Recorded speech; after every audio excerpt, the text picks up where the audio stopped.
আসসালামু আলাইকুম। আমন্ত্রণ এমএস বাংলা নিউজে। সুপ্রিয় দর্শক, বিদেশি ৫৪টি উমরা কোম্পানিকে কালো তালিকাভুক্ত করল সৌদি আরব।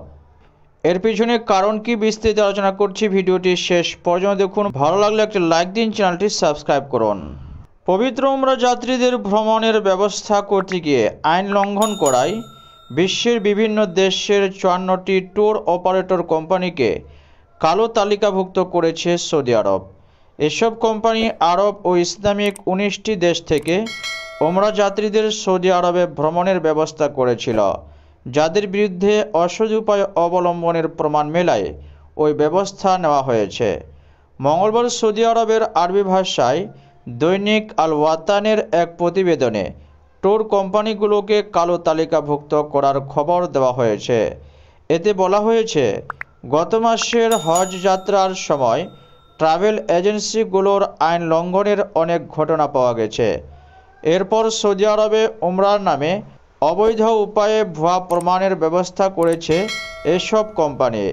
ট্যুর অপারেটর কোম্পানির অবৈধ দালালির বিরুদ্ধে লড়াই প্রচেষ্টার অংশ হিসেবে কালো তালিকাভুক্ত করার পদক্ষেপ নেওয়া হয়েছে। সদ্য সমাপ্ত হজ মৌসুমে সৌদি আরবে প্রচণ্ড গরমে শত শত অনিবন্ধিত হজযাত্রীর মৃত্যু হয়েছে।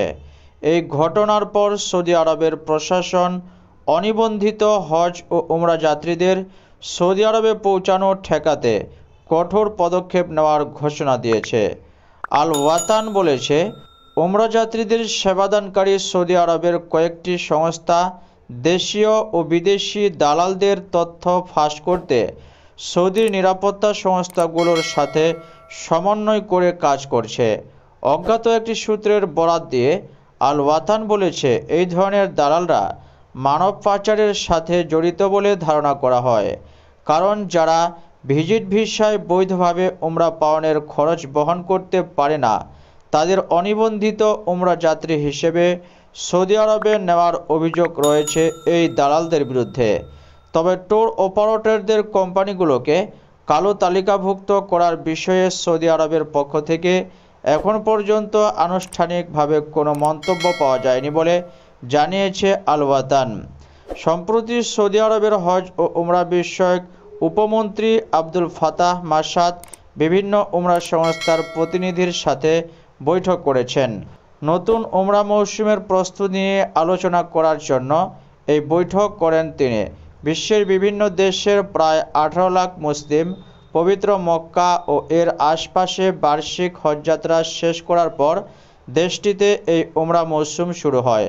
এর আগে গত মৌসুমে প্রায় ৮৩ লাখ উমরা ভিসা ইস্যু করেছিল সৌদি আরব। মক্কায় ইসলামের পবিত্রতম স্থান মসজিদুল হারামে উমরা পালন করা হয়। গত মাসে এক ঘোষণায় সৌদি আরব বলেছে, সম্প্রতি শেষ হওয়া পবিত্র হজের সময় তীব্র গরমে ১,৩০১ জন হজযাত্রী মারা গেছেন। মৃত এই হজযাত্রীদের প্রায় ৮৩% অবৈধ উপায়ে দেশটিতে হজ পালনের জন্য পাড়ি দিয়েছিলেন, যে কারণে তারা হজের রীতিনীতি পালনের সময় সৌদি আরবের সরকারের পক্ষ থেকে হজযাত্রীদের জন্য নেওয়া বিভিন্ন ধরনের সুযোগ সুবিধার ব্যবহার করতে পারেননি। অবৈধ হওয়ায় হজের আচার পালনের সময় দীর্ঘ সময় ধরে সূর্যের প্রখর তাপের নিচে থাকতে হয়েছে তাদের। এমনকি হজযাত্রীদের জন্য তৈরি করা এসি জাতীয় ছাউনির ব্যবস্থার ও ঠান্ডা পানীয় পাননি এই অবৈধ হজযাত্রীরা। আপডেট এই পর্যন্তই। আসছে আবার একটি নতুন আপডেট নিয়ে। ভিডিওটি ভালো লাগলে লাইক দিন, চ্যানেলটি সাবস্ক্রাইব করুন, কমেন্ট করে জানান আপনার মূল্যবান মতামত। ধন্যবাদ। খোদা হাফেজ।